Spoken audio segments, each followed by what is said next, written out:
Good morning dear students. आज हम science की बुक का चैप्टर नंबर 3 टीथ और microbes teeth and microbes read करेंगे। तो सभी अपनी बुक का पेज नंबर 16 ओपन कर लीजिए। आई होप सबने ओपन कर लिया होगा। तो आज हम इस चैप्टर में different kinds of teeth, structure of a tooth और how you should take care of your teeth and classification of microbes, इसके बारे में पढ़ेंगे। तो शुरू करते हैं। A snake can swallow an egg whole. जो एक स्नेक है वो पूरा अंडा निगल सकता है। बट व्हाट अबाउट यू, पर आप क्या you have to chew your food with your teeth before swallowing it. आप निगलने से पहले अपने भोजन को टीथ की हेल्प से चबाते हैं। Open your mouth and look at your teeth in a mirror. अपना मुंह खोलिए और अपने टीथ को मिरर में देखिए। How many teeth do you have. कितने टीथ हैं आपके पास। Ask your parents when you got your first tooth. अपने पेरेंट्स से पूछिए आपको पहला दांत कब आया था। It must have been when you were 6 or 7 months old. ये तब आया होगा जब आप 6 और 7 मंथ के रहे थे। By the time a child is 3 years old. एक बच्चा जब 3 साल का होता है, ही और शी यूजली हैज 20 टीथ। आमतौर पर उसके 20 टीथ होते हैं। This first set of teeth is made up of milk teeth और टेम्पररी टीथ। जो ये फर्स्ट टीथ का सेट होता है इसको मिल्क टीथ और टेम्पररी टीथ भी कहते हैं। When the child is about 6 years old, जब चाइल्ड 6 years का होता है, the milk teeth begin to fall out। तो जो मिल्क टीथ हैं वो गिरना शुरू हो जाते हैं। New teeth that are bigger start growing in their place। तो जो नए दांत हैं उसकी जगह पर आना शुरू हो जाते हैं, ग्रो करना शुरू कर देते हैं। These are called permanent teeth। इनको परमानेंट टीथ कहते हैं। By the time the child becomes an adult, he or she has 32 permanent teeth। जब एक बच्चा एडल्ट होता है तब उसको 32 परमानेंट टीथ आ जाते हैं। Kinds of teeth। Open your mouth and look at your upper and lower jaw in the mirror। अपना मुंह खोलिए और मिरर में अपनी अपर और लोअर जा देखिए। Compare the teeth in the front with the teeth at the back. अपने फ्रंट टीथ को बैक टीथ के साथ कंपेयर कीजिए। What difference do you find. क्या डिफरेंस पाया आपने। You will see different types of teeth in your mouth. आप अपने मुंह में डिफरेंट टाइप्स के टीथ देखेंगे। The teeth are of different shapes because they have different uses. जो टीथ है वो डिफरेंट शेप्स के हैं क्योंकि उनके जो यूजेस हैं वो भी डिफरेंट हैं। An adult has 4 kinds of teeth. एक एडल्ट के जो टीथ होते हैं वो 4 kinds के होते हैं। They are the incisors, the canines, the premolars and the molars. Let us look at the use of each of them. तो अभी हम इनके यूजेस देखेंगे। देखिए अभी हम ये डायग्राम समझ लेते हैं। तो देखिए ये फर्स्ट पे यहाँ फ्रंट टीथ जो हैं 1, 2, 3 और 4, ये फ्रंट वाले जो 4 टीथ होते हैं ये इन सीजर्स होते हैं। उसके साथ हैं हमारे पास 1 इधर और 1 इधर, ये हैं कैनाइन।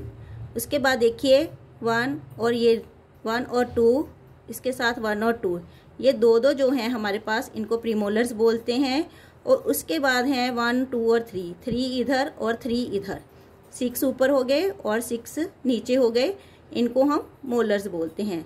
टोटल देखिए 4 ऊपर हैं ये इंसीजर्स और 4 ही नीचे हैं इंसीजर, 8 हो गए। और 2 प्रीमोलर्स ऊपर हैं, 2 कैनाइन्स हैं ऊपर और 2 नीचे हैं, तो 4 कैनाइन्स हो गए। 4 प्रीमोलर ऊपर हैं और 4 नीचे हैं तो 8 प्रीमोलर हो गए।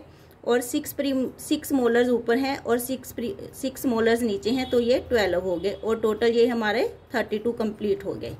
तो अभी हम इंसीजर्स के बारे में पढ़ेंगे। Incisors cutting teeth. They are the 4 teeth at the front of each jaw. तो ये 4 होते हैं हर प्रत्येक जॉ में, ये फ्रंट वाले टीथ होते हैं। They help to cut and bite food. ये फूड को कट और बाइट करने में हेल्प करते हैं। There are 8 incisors in all. There are 8 incisors in all. तो सभी में ये 8 होते हैं। Canines, tearing teeth. The canines are next to the incisors. Incisors के आगे जो होते हैं वो canines होते हैं। They are sharp and pointed. ये sharp और pointed होते हैं। They are used for tearing food like meat. ये फूड को टीयर करने में यूज़ किए जाते हैं, जैसे कि मीट को। There are 4 canines in all. सभी में ये 4 होते हैं। Premolars, crushing teeth. The premolars are the 2 teeth next to each canine. Canine के आगे जो 2 दांत होते हैं वो प्रीमोलर होते हैं। They are flat and wide. ये फ्लैट और वाइड होते हैं। They help to crush food. Food को क्रश करने में हेल्प करते हैं।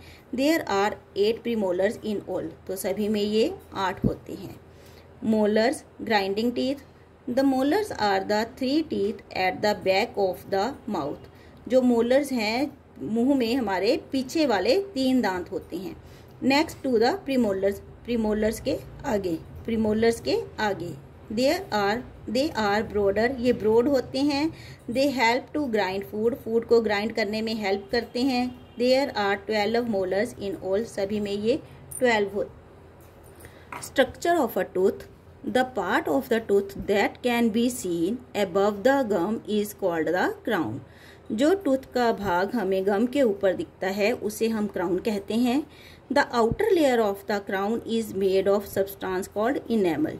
जो क्राउन की आउटर लेयर होती है वो एक सब्सटेंस से बनती है जिसको कि इनेमल कहते हैं।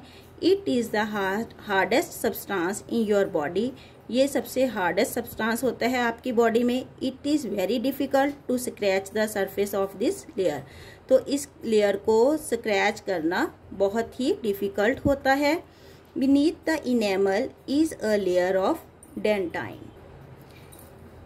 इनेमल के नीचे एक लेयर होती है जिसे डेंटाइन कहते हैं।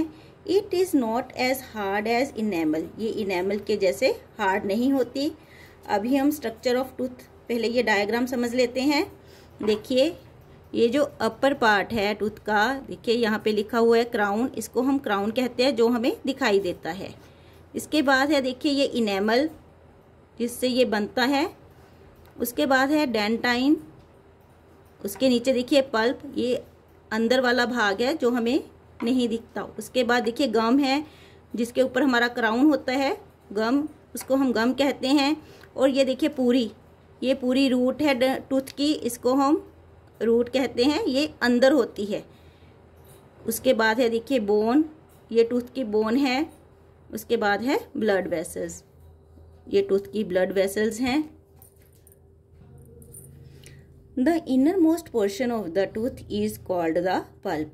जो इनर मोस्ट पोर्शन होता है टूथ का उसको हम पल्प कहते हैं। The pulp contains blood vessels and nerves.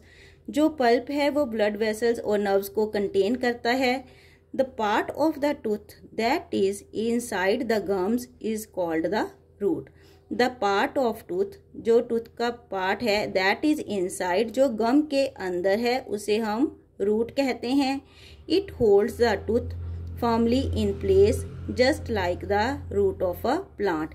It holds the tooth, ये टूथ को पकड़ के रखता है एक जगह पर जैसे कि एक प्लांट की root. Damage to your teeth. If you look after your permanent teeth properly that will last a lifetime. अगर आप अपने परमानेंट टीथ की अच्छे से देखभाल करते हैं तो वो लाइफ टाइम तक ठीक रहते हैं। But if you do not look after them, अगर आप अच्छे से उनकी देखभाल नहीं करते, दे मे डीके एंड फॉल आउट, तो वो खराब हो जाते हैं, सड़ जाते हैं और गिर जाते हैं। डीके मीनिंग टू रोट और go bad. Once permanent teeth fall out, अगर एक बार परमानेंट टीथ गिर जाए, new teeth will not grow in their place, तो नया दांत उसकी जगह पर नहीं आता। It is therefore very important to look after your teeth.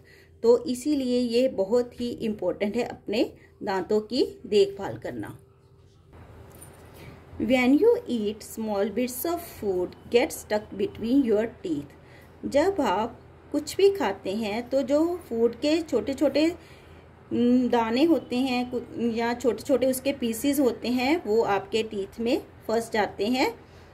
If these bits of food are not removed, अगर इन्हें रिमूव ना किया जाए, small living things called germs start growing on them, तो छोटी छोटी लिविंग थिंग्स जिन्हें हम जर्म्स कहते हैं वो पैदा होने शुरू हो जाते हैं।